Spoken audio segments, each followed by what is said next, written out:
Hello everyone, my name is Federico Tozzi. I'm the Executive Director of the Italy America Chamber of Commerce. And first of all, I would like to welcome you to this very special masterclass bootcamp that we are organizing in cooperation with our friends at the Food Marketing Academy of St. Joseph University.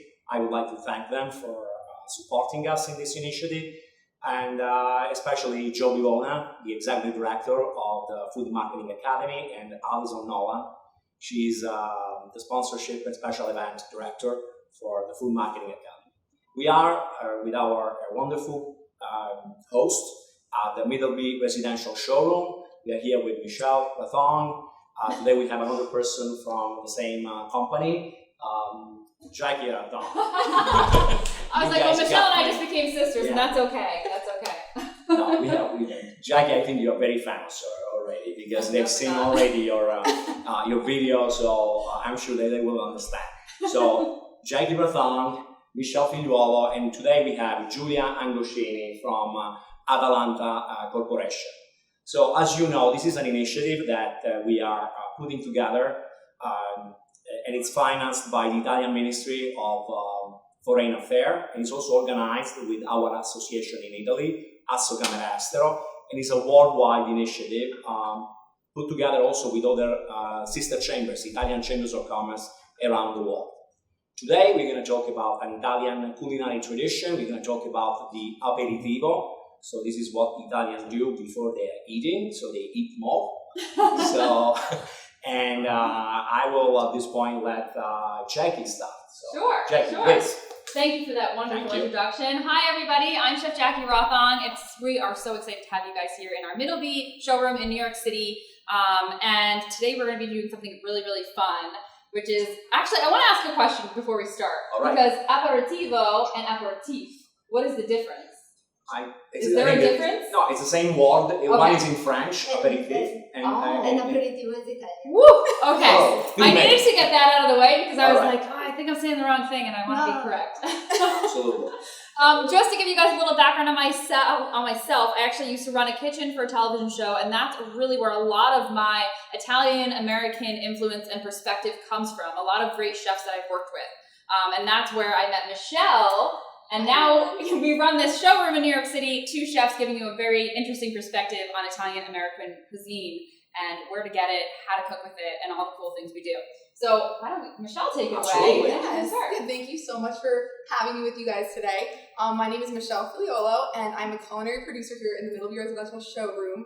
I kind of got my background as, of course, with Jackie, as she mentioned, at the CHU. I went to culinary school, and I really fell in love with cooking because really my family, I'm not, first generation Italian American or anything like that, but my great-grandparents on both sides of my family came to America, and throughout the years I've always just been very interested in that, and I've always been really interested in keeping those traditions alive. So I decided to join the Italian American Chamber of Commerce when I was living in the city, and then Middleby joined as well, so it's been a great time and it's awesome. Well, thank you. Yeah. It's been great to work with you guys. Yeah. I can tell you, we are really, having a lot of fun, and I think the results of this initiative is getting really a lot of traction. So thank you very much, Jackie, of course. Michele. I have to say, before we get to Giulia, our special guest, guys, what I think is so exciting about this is how much we're learning throughout this process.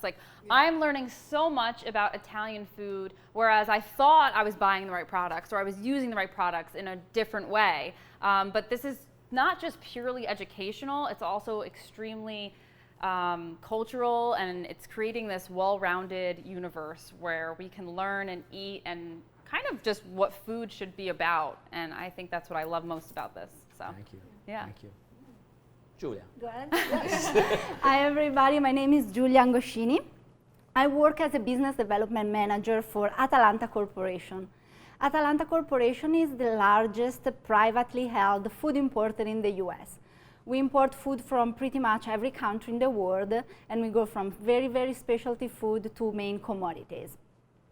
Atalanta is part of a bigger group that is the Galler Global Group, and again, the Galler family owns the group, and they run the whole show. And I want to thank them because they, maybe they don't know, but they gave me a day off today so to be here with you. So thank you very much to everybody. And I was saying before, I've been in the food industry between wine and food for pretty much 15 years. And it's super exciting. We bring in new products every day, and it's just a great, great industry. In terms of my background, I'm Italian. I'm not faking the accent. It's really just that. And I'm Italian. I'm from Brescia. Brescia is in between Milan and Venice, and so in the northern part of Italy. I grew up around food, and food is also my passion. But I think that the most relevant experience that I have, and what kind of really it's really important for today's cooking class and master class, is where I went to school. I went to university in Milan. And why is that relevant? It's relevant because hopefully my mom is not following, but 85% of my evening meals were actually aperitivo. Ah. So we were not cooking, we were a bunch of girls living under the same roof, pretend to study business economics. But what we were really doing was going out every evening and have aperitivo instead of dinner. And so I feel like this is the right masterclass for me. Yeah. Julia, this is very interesting what you're saying, because there is something in Milan called the apericena, which is a word between dinner, cena, and aperitivo. So apericena is such a big aperitivo with so much food that you, as she said, you don't even need to have a dinner afterward. So that's great. Thank you very much. And something that not everybody knows is that Milan is really the city that invented the aperitivo concept. I'm sorry, I beg to differ. No, don't get I'm into from this. the south, and I can tell you that we were having great aperitivo before I even moved to Milan. Maybe you didn't call it aperitivo. No. We were calling it aperitivo, and then we were not. Really, we're doing pretty well. But I'm glad that now is a traditional experience. It is. You can do in Italy. Yes. Well, it's interesting because the first time I went to Italy was actually in 2017, and my fiance now and I it was our first trip together. I didn't know this weird guy, and I was like, well, let's go get drinks because I'm really uncomfortable. And so we went and got drinks. We went and got Aperol spritzes. It was my first experience with a spritz. And then they would bring out all of these delicious little snacks. And I was like, oh, what are these things? And olives and nuts and chips and, things like these beautiful charcuterie boards that we're going to be making. And so that was really my first introduction to aperitivo, and I absolutely loved it. But then I was like, I'm kind of full for dinner. But Italians usually don't eat dinner till much, much later. Yeah. So that's a big difference. So you have a lot of time to kind of hang out and, for hours. Yeah, and I have to say too that I feel like the last few years, even the Aperol Spritz has made such a big deal in the United States, because when I went to Italy too, one of the first times, maybe in 2010, they were like, oh, have this before dinner drink, and I didn't really hear much about it. And then now it's just blown up. All the girls, that's their typical drink now when they go out. Everywhere you look, in New York at least. Yeah, in New York. Since you mentioned, spritz, I think I should start making one. I know, it was eyeing it in the corner. That was your segue. That was your segue. On your dishes, and I'm gonna make one of these spritz for each of us, so we can start, our aperitivo. Thank you. Amazing. Thank you. Thank you. Okay, guys, so let's get started, Julia. Yes. I want to talk about all these amazing products that we have here today. Talk us through it, and then we're gonna walk you through some of the wonderful recipes we're gonna prepare today with them. Perfect. So first of all, I just wanna kind of give you a little introduction on why we select those particular products at Atalanta. I mean, as you said before, aperitivo is a variety of things, so you could make aperitivo with anything pretty much. But the angle that really we wanted to tackle was to bring specialties, something that is not the usual suspects like Parmigiano Reggiano, Grana Padano, prosciutto di Parma. Which you see everywhere. You see everywhere, and thank God, because we sell tons of it, so they pay our bills.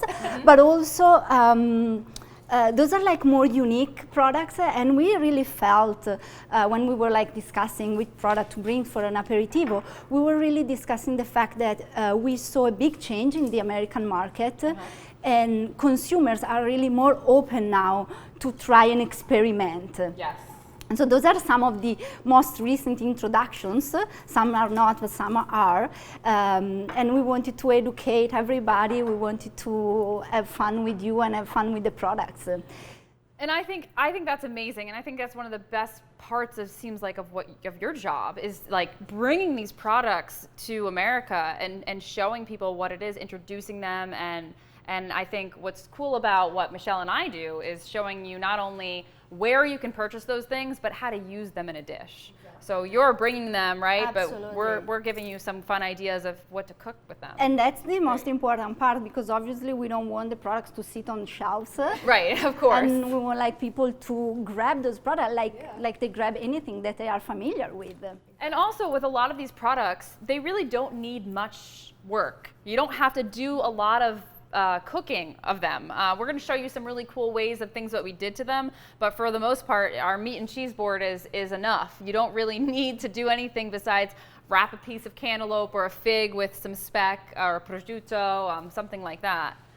Exactly. I feel like leaving it more simple too, especially with these products, because they're just such high quality as well. It's just always better to, keep it simple, and it's just so delicious. So Good. So we want to go into each one of them. Let's do it. So why don't we start with the with the spritz? okay, thank you. I can pass it down the line. Okay, thanks. There we go. Wow. This is fantastic. Oh wow, this is not a day of really working. Come This join is- us. Yeah, This is exactly. a party. Yeah, this is a party. Saluda. I hope you guys are watching Yes. and doing the same. Yes, If you not- should. You should.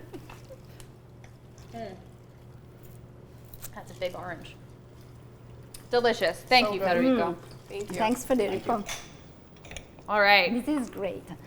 So why don't we start from the cheese? Yes. Because this is really a unique cheese. It's called Piave. And this particular Piave, it's extra aged. And you see it from the red label. Thank you. Oh, great. Everyone should try it. Thank you. Yes, try Piave. Piave is an Italian hard cheese, as you can see. It's aged for over 12 months. And as you can see from the rind, there is written Piave everywhere. So that's the kind of the guarantee that is authentic. I was gonna say it's kind of like the Parmigiano Reggiano. If you see that, you know Stamp. it's the real deal, right? Exactly. So it's a way to make sure that it's the real cheese. And it's not really nice to call it real cheese, but it's you know, authentic. Well, in America, you need to call it real Real cheese cheese? here because Because you there don't know are- what you're getting at the supermarkets. So this is something that you should look for when you're buying Italian cheeses. You want Yes. to look for these little Marks, signs and exactly. marks. So Piave is a DOP product, and what does that mean? It means that it's produced under very strict regulation, and every single step of the production is supervised by the consortium. And so, from the very beginning, like what even the cows eat, they have to eat certain like herbs, and in this particular case, Piave is up in the mountains. And so it's like wild herbs, Right. fresh grass, and that is what gives the milk the flavor. And the milk is the main ingredient in cheese. So if the milk is good and flavorful and fresh, then the cheese has this amazing nutty taste. So delicious. So that source is from what these cows are eating, and that plays a huge role. Yes, You know? it does. And the name Piave, that's interesting. It's the name of the river that runs through the valley. Oh wow. So it's a mountain cheese. And I always been very fascinated by the fact that Italian food is so connected with the territory. Italian wine, everything is very connected with the territory. So in this particular case, I mean, it's like emblematic because you have the name of the cheese that is the name of the river. I think that's what's one of the most interesting things about all the master classes we have done is showcasing the region and understanding what that region can create environmentally, with their weather, and it's unbelievable to see what comes out of these different regions, and what's so wonderful is how Italians utilize whatever is in their area, and that is it, and they make it the best it could possibly be. Yeah, no, absolutely. And let's not forget that when you talk about the geographical indication, and you know better than anybody else since Atalanta is bringing food from all over the world, Italy, together with France and Spain, are the three countries with the highest number of product covered by geographical indication. I think there's always like a fight between Italy and France because We keep adding, they keep adding, but nobody can actually get to the number that we got so far. So many. Yeah. Absolutely. Amazing. Oh, well, I think one way to eat this is just by itself, right? Absolutely, yes. What we love about Piave is the fact that it's a very versatile cheese. What that means, it means that you can eat it by itself, so like this, and you chunk it out from the wheel or from the wedge that you have. Drizzle with balsamic vinegar, honey. Oh wow, how convenient. Well, we have some right here. So we'll do a little drizzle. Now this, whoa, that came out fast. What's your favorite dish that, that you've had with the Piave in it? That's traditional, you think? Is there anything like traditional that makes you think very traditional because Piave is up in the mountains, and it's the border with Austria. I mean, it's the northern part of Italy in the Veneto region.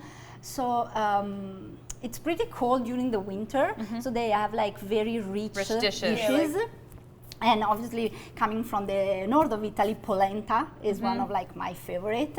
And again, I was saying about Piave polenta with grated Piave on top. Oh, that sounds or so you good. can make a little bowl of polenta, like instead of arancini, you use polenta, and then you fill it with Piave. Oh, wow. And then you put it in the oven and it melts inside. It's like a savory version of lava cake. Yeah, wow. I never would have thought of that. That sounds amazing. That's an invention that needs to happen here. That sounds delicious. Savory lava cake. Savory We're going to do it. We're going to do it after this.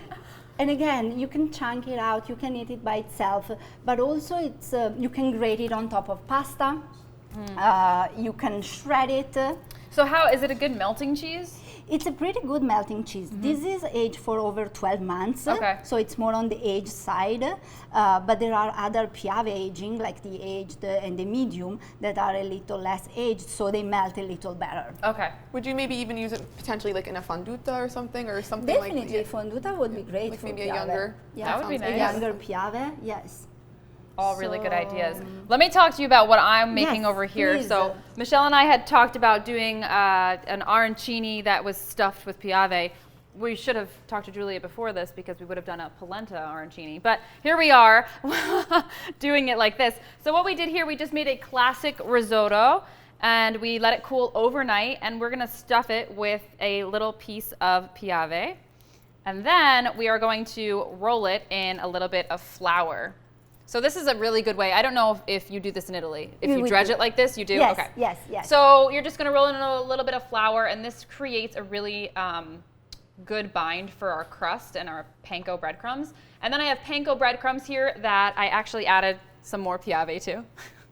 And I think the best part about this dish is going to be the topping, which is our crispy speck, which we'll get to.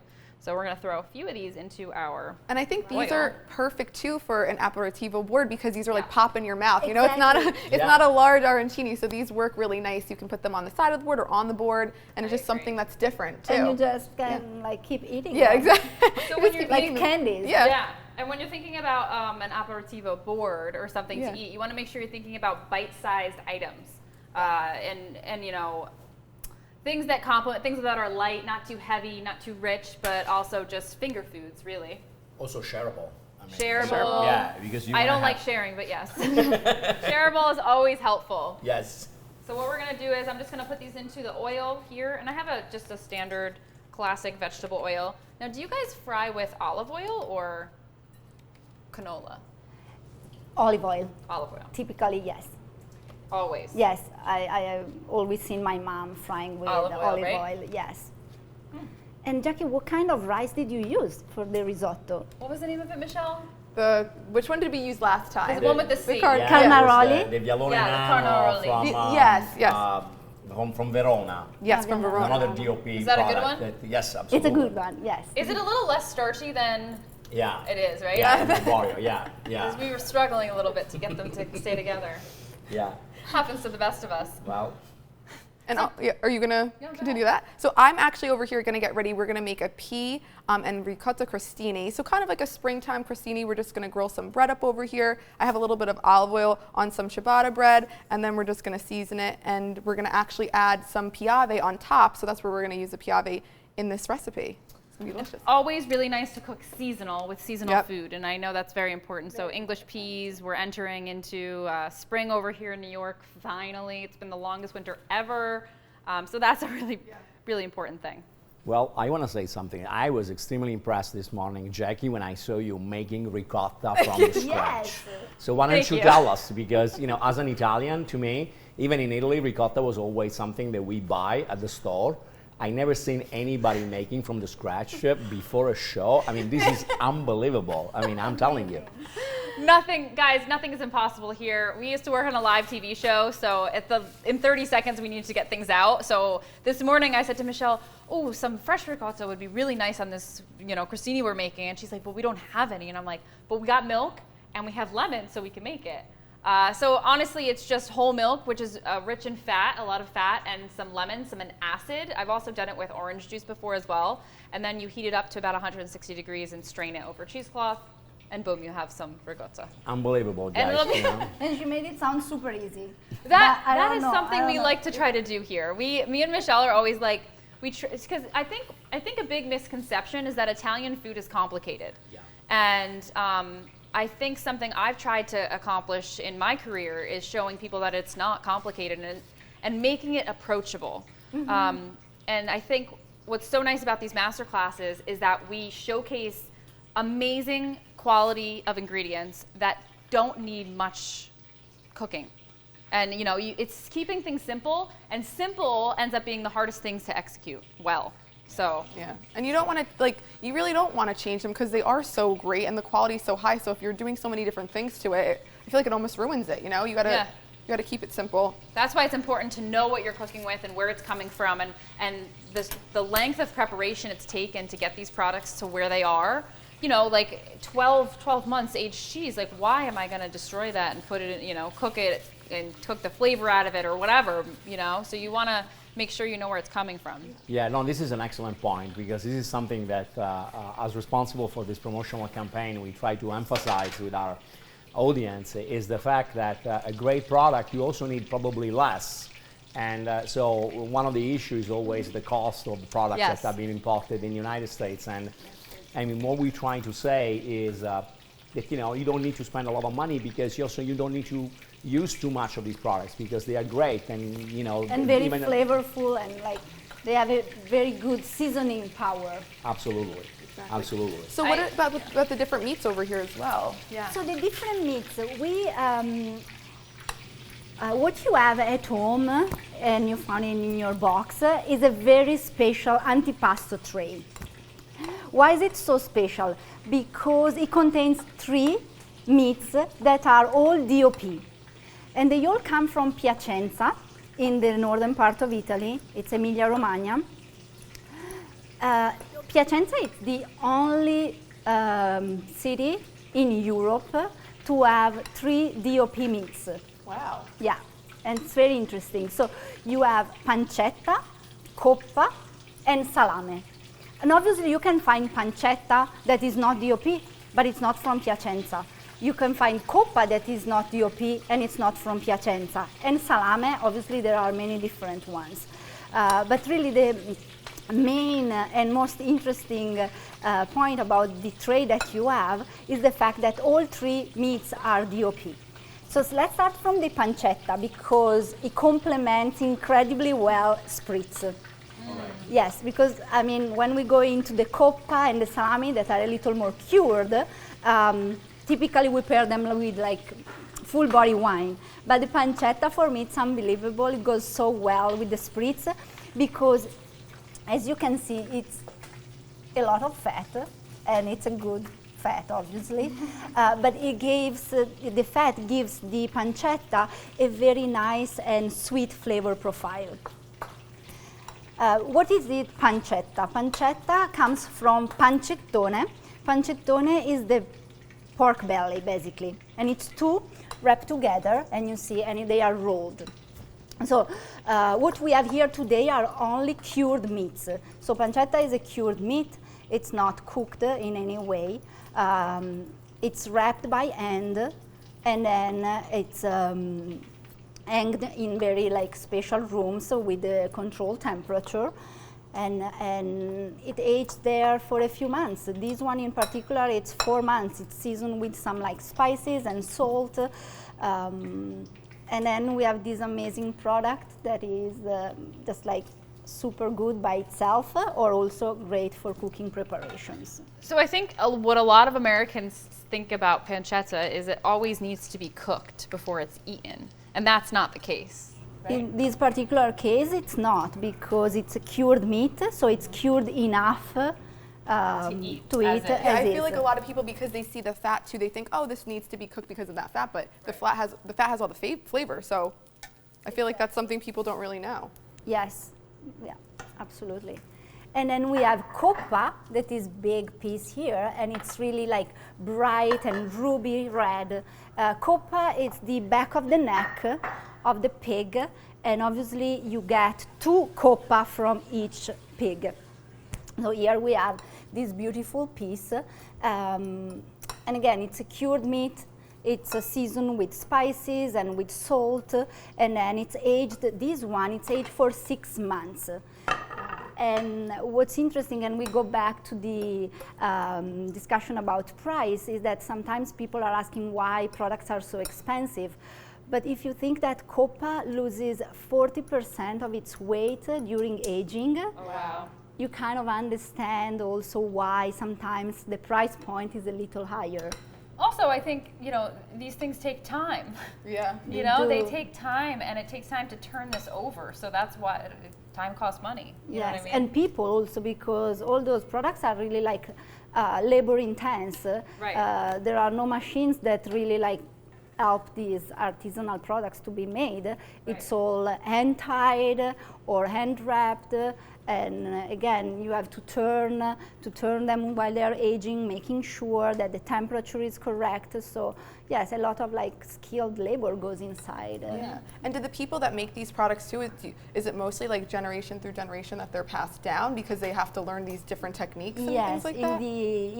Obviously in the countryside where they make them like in a very traditional way, for sure. In the US, we are the FDA is pretty strict with regulations, so we have to source our products from companies that are like really buttoned down in terms of like QA compliance. Right. So it's a little different. It's not like the cellar of your grandmothers anymore.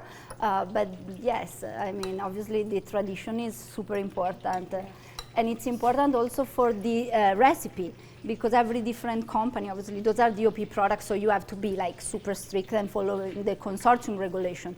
But for example, with Speck, that is IGP, every single Speck producer has its own like magic mix of spices, salt, and also the Speck is pretty much made in the same way, but the recipe is so unique that it makes the flavor profile at the end very different from one to the other.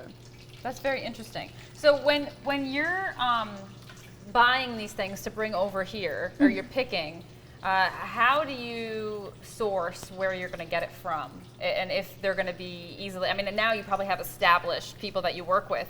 But for instance, say someone's coming up with a new cured meat or something new in Italy in a different region. How would you go about like bringing that here in a safe way and getting it, the process of like getting it FDA approved and all that kind of stuff? Yeah, that's pretty intense, long and intense, right? Yes.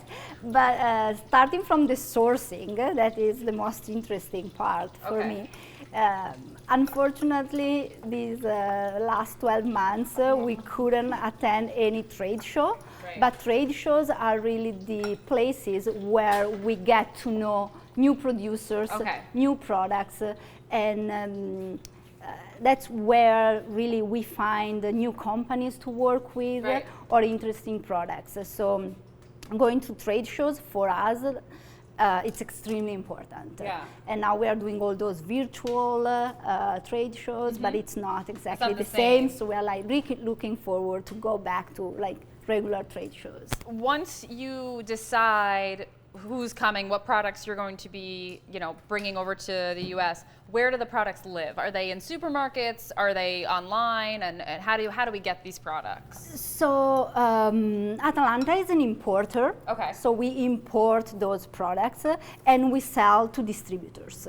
Distributors could go to retailers, Yep. or there are food service distributors that go towards food service, like channels like restaurants, schools, cruise lines, airlines. So it really depends. We don't have a strong online presence, Right. but some of our customers do. So sometimes you can find them online on specialty websites. Okay. But otherwise, traditional supermarkets or specialty supermarkets.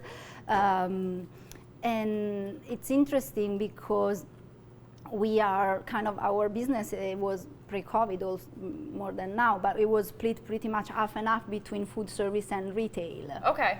So pancetta, you can find it in a deli in a supermarket.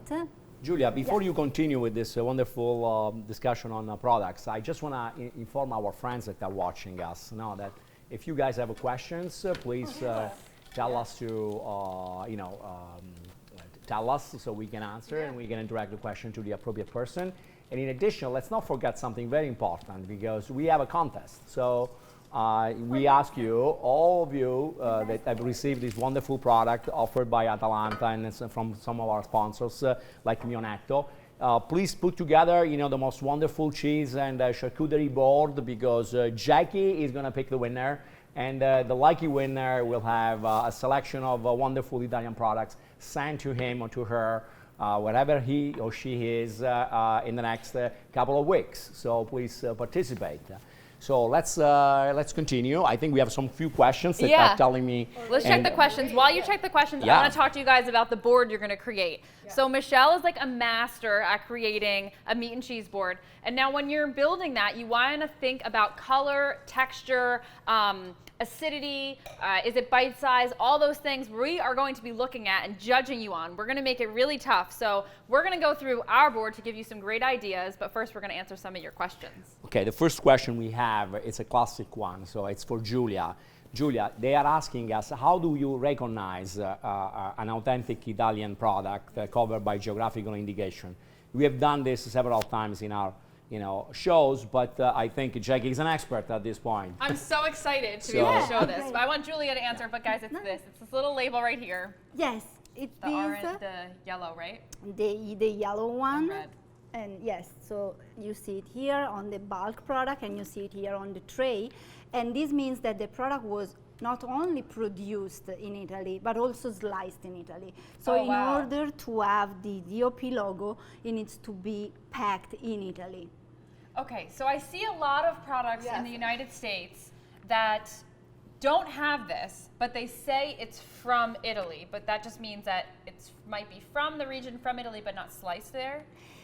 Or how does that work? Yes and no. I mean, there are a lot of ingredients that are not DOP or IGP from Italy. Got it. Okay. Yeah, So, exactly. so there there are is two main no reasons. logo. The first one is that the product, even if it originally could be covered by geographical indication, but if it gets sliced in United States, the consortium does not allow you to have that little that label on it. Wow. Because they want to control the process. So, and by slicing it here, so you don't have the certainty that the product is in reality. Wasn't tampered with or wasn't whatever. Exactly. Right. So, and once again, I think Giulia can agree with me. When we have a label like that on a product, we just want to make sure that the consumer in the United States understands the difference. Right. There are excellent products that are produced in the United States or in Italy and sliced here and sold here. Right. But we have to be very transparent to our customers and make sure that they understand the difference. Right. So and that's why we have this rule. Yeah. I have to say that is so true because before I had met you, I would go to Italy or one of these Italian markets and you don't know, and you're like, I don't know, this says it's from Italy or this says it's from here and it looks great. It's really expensive, so it must be from Italy. That's usually like how I decipher it. So I think that it's really great to be like, now my fiance and I walk into places and I'm like, the yellow label, we got to get that. So it's like we know and we're recognizing it. And I'm even seeing it in restaurants, like people are proud of it on the menus. And I'm like, I finally know what that means. Yeah. That's really important. It's super important. And when we talk about denomination of origins, there are two main ones in Italy, and we have examples of both here. So one is the DOP, and you have this logo, and the other one is IGP. So DOP is the nomination of Origin protected, and it means pretty much that every single step, since the sourcing, since like the type, the breeds of the cows or the pigs have to be from that specific region or that specific area. Wow. And all the production should happen in that specific area. Then we have IGP products that are in English it's translated in PGI, product of geographical indication. In that case, there is a recipe basically. So each one has a different recipe, but you know there is the law recognizes the product as unique. But you know the relationship with the territory, you know, with the area where it's produced, is less strong compared with a PDO. It's more focused on the second part, so the preparation, and packing. For example, and not you like know, the grazing not cows. the grazing No, cows, exactly, the grass exactly. of the pigs. For example, a clear example, Giulia's going to talk Speck. about the Speck later, but you know we had mortadella in the previous. Right. Mortadella is a clear example of EGP. PGI, or today we are using the balsamic vinegar. Right. The one we are using is an EGP, so a PGI, but you know there is a version which is a DOP, way more expensive. I was going to say, is there different versions of the same product? Yeah, there is that a are version also, that is a DOP, and that is way more expensive than that. So I would say that you know it's also used more sparingly, and you know for different reasons in cuisine. But that's the the main difference is that one we just mentioned before. Right. That's so interesting. I think we might have more questions possibly. Yes. Let's check them Okay, out. you know. We could. We want to interact with you guys. Thank you so much for sending in all of your questions. Michelle, right now, while we get these next questions, is actually putting her pea smash on top of her grilled crostini. You guys can look how beautiful and bright this is. She added a little bit of lemon zest, right? Yep, Talk some us through lemon. what you did. So basically I took the peas, I kind of defrosted them. You can blanch them really quickly. And then all I did was add some salt, some olive oil, a little lemon zest, lemon juice. And then I'm just gonna put them onto the bread and smash it and then top with a little of the fresh ricotta that Jackie made. Some Piave. Some Piave and a little olive oil maybe. That's it. So it's super simple. Is there a secret to have this bright, incredibly bright green color? Don't blanch them too much. Don't blanch them too much, but the blanching, if you do it really quick, will help kind of reserve that green, beautiful Because color. it's so bright and colorful. And right after you blanch, make sure you put them in an ice bath. Exactly. That preserves the color. Yep. And not adding too much lemon juice, because lemon juice, the acid will generally turn it like a little brownish. So we try to eliminate that. Oxidation. Julia, another question for you and another question for our friends here. First of all, they are asking us whether or not this beautiful recipe are going to be made available. Of course. Yes, yes. yes, yes. We'll we're for sure post them. We're going to send it to you. And the other thing is for you, Giulia. So the question was, what is the shortest period of time a meat needs to be cured before it is edible? What is the longest? Oh gosh, the longest, I mean, obviously in Italy you can find prosciutto that are aged like 40 months. Wow. We have some that are, I mean, our most aged prosciutto, the Parma, it's 36 months aged. The shortest, in order to be exportable in the US, is 60 days. Okay. I think it's an excellent answer. Yeah. I would say this is exactly what the law is requiring. But you can find in Italy, for example, people making salami, and they can age it for 2 weeks, 3 weeks. So it's up to the producer doing that. Of course, they are not something that you can export in the United States because, as Giulia said, we have a very strict regulation here. So the FDA, the USDA, they are responsible for ensuring the safety of the food that gets here, so they impose those rules. So thank you. And I think a saying too, like we say in America, I don't know if you have a saying in Italian too, but good things take time. I think that all of the products we learn about, even on the other episodes and other classes, like all of these things take time. So it just proves that really, I think what's interesting about Americans is we want satisfaction immediately. We want things quickly. And especially the younger generation, I want what you have and you're showing me right now, and to wait feels like it's forever. So I think patience is really a key, and that's something Italians can show us for sure. Through their food, exactly. Through the Yeah, food. through the food. Like imagine this like little guy here. This is aged for 6 months. Just to get that, you Just know, to get that piece. Yes, and obviously sometimes Americans are also scared about fat. Yes.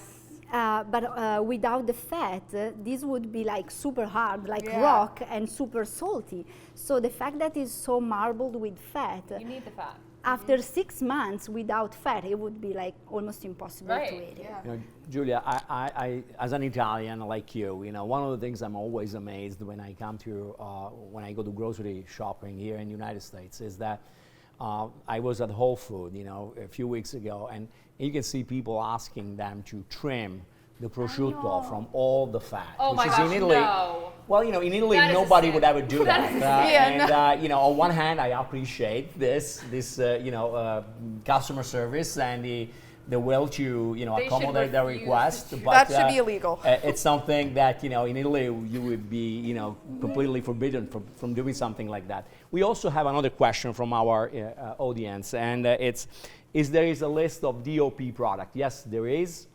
We can send you a link to the European Union website where they keep the most updated list of these products. Bear in mind that each of those has also a consortium that basically, you know, makes the rules and makes sure that those rules are followed by the producer. So you will see that by clicking in each of those product, you will go to the, you know, respective consortium, so you can find additional information on those products. Also, another thing that, you know, few people know here in the United States is the fact that there are products that are covered by geographical indication, but they are almost impossible to find. So because their production is so limited, and so they were recognized as, you know, special products, but they are not available in the United States. One of them is a product from Calabria, for example. It's called bergamotto. Bergamotto is a citrus, which is basically very, very rare to find. It's used in the cosmetic industry. Rarely you eat it because it's very bitter. But there is a consortium, and that is a DOP product. So Wow. you're not going to find it here. So Yeah. I will, you know, email to all the participants to this list, so you can take a look and learn more about it. So I'm glad that this is something that you find interesting. That is very interesting. So, Giulia, I want to talk about Speck. Yes, Because wow. I have done something a little creative with it. This is amazing. It looks so crispy. Oh, it's so crispy. I think of prosciutto and Speck even as like a really fancy Italian bacon. So ultimately, I love cooking it and crisping it up. It's not necessary, but it's going to be our garnish on top of our arancini with some grated Piave. So I'm just going to go. You can kind of hear how crispy it is. It is I actually did a crispy. recipe for Food Network. It was called a PLT, which is prosciutto, lettuce, and roasted sun-dried tomatoes, and it was insanely delicious. But it was my Italian version of a BLT. Yeah. So it was Yeah. great. So this is We kind like of it. that inspo. Yeah, we like that there are like American Versions. recipes. Mhm. Yes, that we Oh, adapt to wow. the Italian. And then I have the crostini here. I'm just really going to finish this off with the Piave and a little bit of black pepper. I mean, like we said before, keeping it simple is just the best way. So let's let this Piave speak for itself. And we also, I like to use a microplane. This is something that's like not that big of a deal, but I feel like having this with the Yeah. texture, you know, it kind of gets to cover it. Yeah, you look know? at the texture over there. like snow. It's Yeah, like snow. It's exactly, so fluffy. It's so exactly. light. It's almost like a cloud of Piave. Exactly.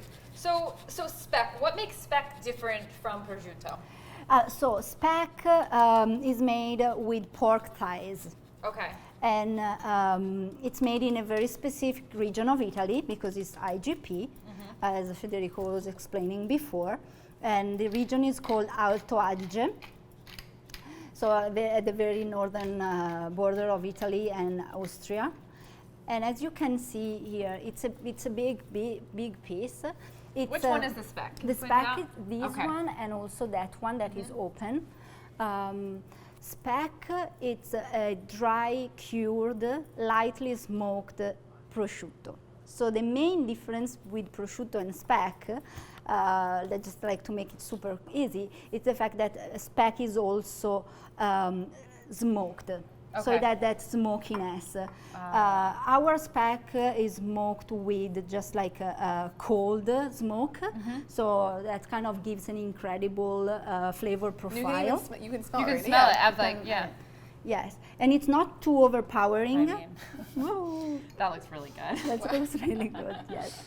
So, and again, it's wrapped with, and seasoned with spices from rosemary to juniper berries, laurel. So every single producer has its own recipe, but it's pretty much like rubbed with spices, salt and pepper, obviously, and then it's aged in cold, it's smoked, and then it's aged in controlled temperature rooms for a very long time again. So at the end of the aging, you have this amazing piece of meat that is super bright in color, and you would imagine it to be like salty, but it's not salty. It's not like where prosciutto, I really feel like I can taste that salt, and this I don't.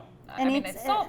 There's salt, but it's not overpowering. And going back to what Federico was saying before, Speck generally it's leaner than prosciutto, so you'll find a little less fat. Yeah, for sure. We got another question here. This is a very difficult one, so Woo. I think either me or you are gonna answer. The Or question is, Google. what should I have in my pantry to make our kitchen truly Italian? So let's say we have two people here, one from Brescia, another one from southern Italy, from Puglia, from Foggia. So you say To make it really your way, and I'll What was the beginning of the question? question was, what should I have in my pantry Oh, in pantry. Okay. to make my kitchen? I mean, very Italian? Aperol for sure.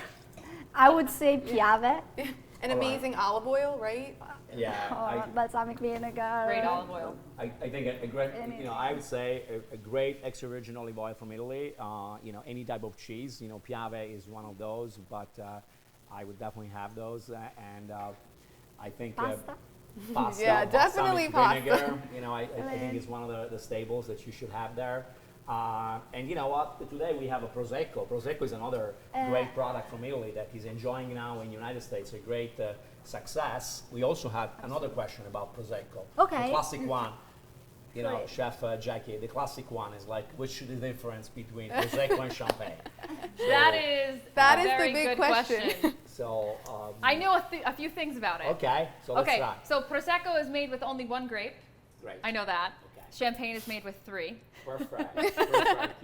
So Champagne it takes much longer to make, correct? exactly. Okay. Exactly. What else do I know? Prosecco is made in a very specific region in Italy. Yes. That's all I got. Well, I think Hit me with some more. I Those are think the basics. Jackie made an excellent point. Sometimes people try to, unfortunately, champagne is a word in the United States that is used as for any type of sparkling wine. Instead, we should be a little bit more careful in using that word. Champagne, it's something that comes from France. It's also a product that relates to a specific area, and Prosecco is the same.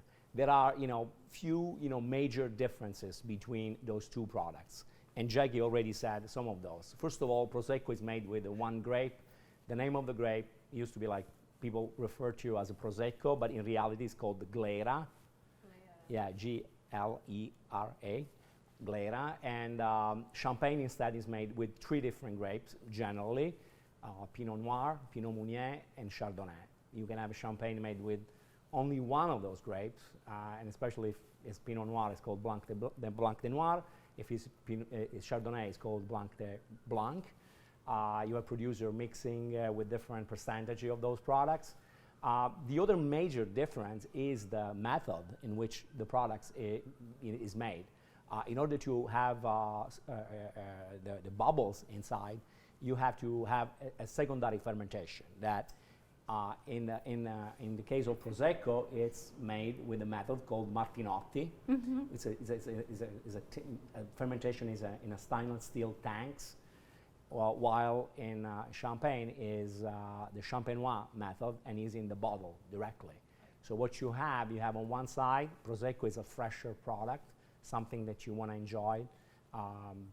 It's an everyday sparkling. It's a very versatile product. You can have it as we having today with the spritz. we made the cocktail last time with the Negroni Sbagliato. Champagne is something a little bit more complex, and it's something that I would not personally suggest to have in a cocktail. I would like to enjoy it on your own. There are different type of Prosecco. So the one we are having today from our friend from Mionetto, it's a DOC, but there is also a version that they make, like many other producer, is a DOCG, which is a higher quality. The area of production, it's smaller, and at that point you have like a higher, a much more complex product. In that case, I would suggest you to have it on its own. So it depends what you are planning to do with that product. But as you see, we have producer like Mionetto that is also making small formats, which we saw that last time is perfect when you are helping it's yourself. COVID friendly. Yeah, it's COVID friendly too. Yeah, when you're by yourself. So that's another big element of this product. So we are particularly happy as Italian that Prosecco has a great popularity in the United States. So we show the best to all the producers. We are happy that the American market is very receptive to this product, and it's stable in the aperitivo. Yeah. So. And I have a question too, actually. So, which one do you think Italians prefer more, though? Do they prefer the Campari, or do they prefer the Aperol as like their spritz? I mean, I think traditionally, if you go to a bar in Italy and you don't say anything and you say a spritz, they will be under the impression that you're going to have an Aperol spritz. Yeah, right. If you want to have one with Especially the Campari, if you're American. the one we made today, it's a little more bitter, and you have to tell them because It's rarely stronger. they don't make that assumption. So if you ask for a spritz, probably it's going to be an Aperol spritz. If you want a Campari spritz, you can tell them. Yeah. There are other products that have been used lately with the same concept, so that's what basically all the Italians have, for aperitivo. Big glasses like this, maybe 2 or 3, and free access to the food area. Free access to the food. Speaking of, I want to talk about this board. I want Michele to talk us through Yes. everything that she's put on here, why she's done it. I think one of the things that are missing for me, which we just didn't have, are olives and like Marcona almonds or something like that. So make sure if you're making a board to be judged, you put those on there. Nuts. But nuts, right? Always nuts. Yeah. But let's talk about what we have and kind of the small little recipes we've created to enhance this board. Exactly. So over here, you might be used to seeing the like cantaloupe or the melon with some prosciutto, but we actually wrapped it with speck. So it's just a little different flavor, like Giulia mentioned. It has a smoked flavor, but it's still the same kind of concept. And then over here we have some honey and some coppa and some pancetta and some salami. And then we've also had our little bites kind of around the board as well. So over here we just wanted it to really look beautiful. So the overall look is important. The overall texture that you choose is important. You want salty, acid, sweet. So everything needs to kind of come together as one, and that's what you want to try to do to get the best aperitivo board. And then have some things on the side as well, because you can never have enough food. So.